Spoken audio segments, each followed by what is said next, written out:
यह कहानी है उस नारी की जिसने संसार का वैभव ठुकराकर एक बंसी वाले की मुस्कान में अपना समूचा जीवन समर्पित कर दिया। कहानी शुरू होती है उस समय से जब चारों ओर हो रहे खून खराबे और तख्ता पलट जैसी घटनाएं आम बात थीं। यह वह दौर था जब हिंदुस्तान की धरती तलवारों की टकराहट से गूंजती थी। तुर्की और अन्य बाहरी ताकतें अब केवल हिंदुस्तान को लूटने ही नहीं, राज करने के इरादे से आने लगी थीं। दिल्ली की गद्दी पर मुगल मजबूती से जमे थे। अकबर का साम्राज्य तेजी से फैल रहा था और धीरे धीरे पूरा भारत उनके झंडे तले आ रहा था।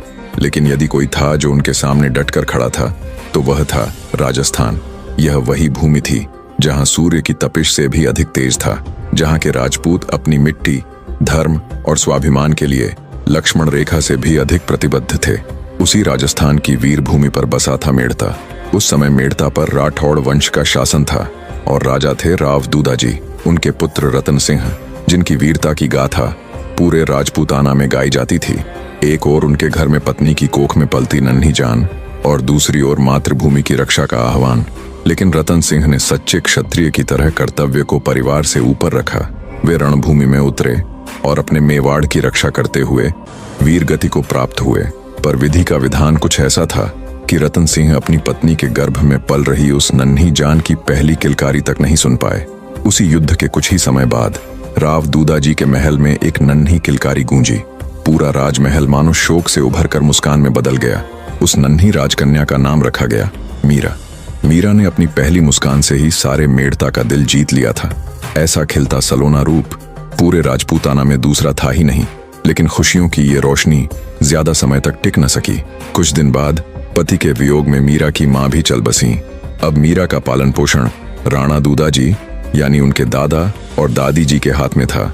मां की ममता और पिता की गोद से दूर हो जाने के कारण मीरा सबकी लाडली थी।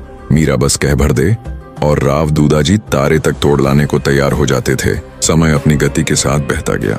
मीरा की शिक्षा दीक्षा योद्धा से करवाई जा रही थी। दादी और बुआएं बचपन से ही उसे घर गृहस्थी और मर्यादा की बातें सिखाने में जुट गई थीं। इन्हीं तीर तलवारों और कड़ाही खर्ची के बीच मीरा 6 साल की हो चली थी। यह परिवार भगवान विष्णु का परम भक्त था, जहां साधु संतों का विशेष सम्मान किया जाता था। दरवाजे पर आने वाला हर साधु पूजनीय माना जाता था। एक दिन एक संत दरवाजे पर आए, जिनके स्वागत सत्कार के बाद उन्हें विश्राम के लिए एक कक्ष दिया गया।